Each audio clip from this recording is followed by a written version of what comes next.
Hi guys, it's Megan, and today we're going to be talking about globalization, particularly in my own life. But we are going to talk about what it is, personal examples of globalization, and what's going to happen with globalization in the future.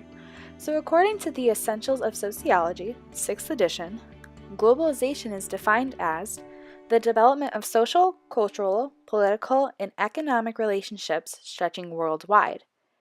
In society, we are influenced and affected by organizations and social networks no matter where we are located.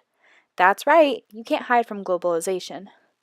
But long story short, this means that we all live in the same world, but we are also individualistic and often group ourselves and become dependent on one another. So, when we talk about globalization, we are talking about different aspects of a person's environment.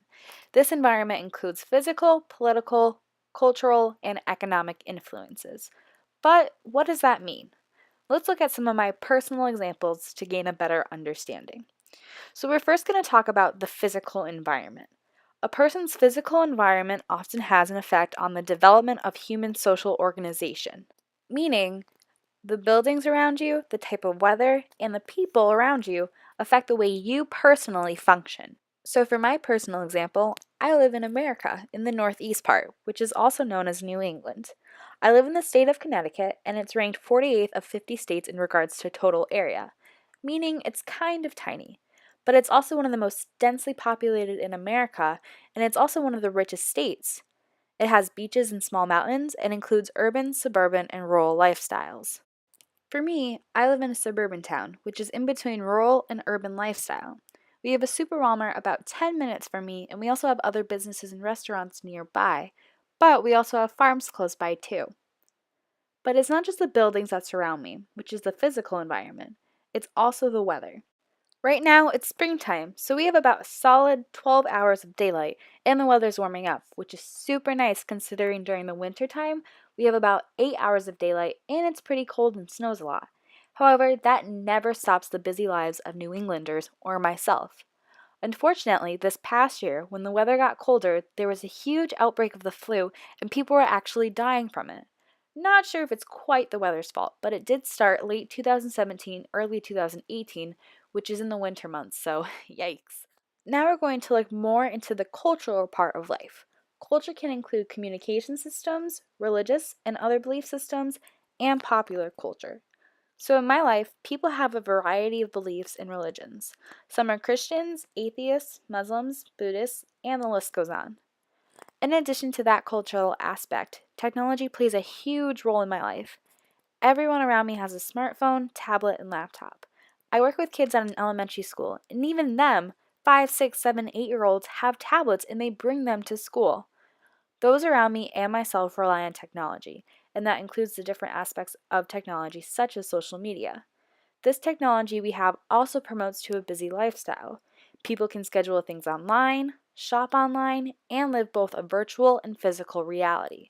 This technology also allows for huge advancement in learning. At my high school, Connecticut River Academy, which is located in East Hartford, laptops are provided to students. As a society, we pressure students to focus on college and higher education. So for me, being a senior right now in high school is focusing on graduating and preparing for college next year. This also applies to a lot of other seniors and juniors as well. Then after college, it's culturally pushed to pursue a career or start a family, and if you're ambitious enough, to do both. This leads into our next factor of economics. There's this thing called industrial capitalism, and that is essentially an economic and social system where trade, industry, and capital are privately controlled and often operated for a profit. But what does that mean? Well, essentially, it's a lot of people have the goal to constantly increase production and wealth. We are kind of a money oriented society. I mean, that's my personal opinion. But as previously stated, we rely a lot on technology. So, science and technology are often pushed by these economic factors. People want to build better, faster, and more productive machines, like our smartphones. Where I live, we have a good amount of technology and are pretty well off in regards to our life economically. America overall is a thriving country. We have plumbing, heat, electronics, which include televisions, computers, phones, and more. Now, on to the last factor political organization. In society, there are governments put into place to help societies run well and organized. And where I am, we have a president of the United States, which at the moment is Donald Trump. Now, politics have such a huge impact on the way society functions. For example, a huge concern for people right now is gun control and the gun laws that are in place. Recently in Florida, there was a school shooting and 17 people were killed and 14 were injured. And this caused people, particularly teenagers and young adults, all across America to speak up about gun control and what needs to change. But there's also a lot of controversy with this topic. Some people feel that their right to own a gun is being attacked. Others feel that they need to advocate for their right to have safety in schools. And this issue is causing an uproar over the entire country. But this is also a local issue to myself because back in 2012, there was a mass shooting at Sandy Hook Elementary School, which is in Newtown, Connecticut. Adam Lanza killed 20 children and 6 staff members. So, gun control is a huge political issue and has been for quite some time. And recently, those who are advocating to tighten gun laws can even be seen as deviants in society, but others, like myself, consider them to be positive deviants because they are demanding positive change to promote safety. So, these are some pretty basic examples of globalization and how it affects my life. Now, in terms of where globalization will take us in 50 years, who knows? But from how things are, I can expect that small towns like the one I live in will grow. Technology will continue to advance, and virtual realities will almost be to the point of being more prominent than physical realities.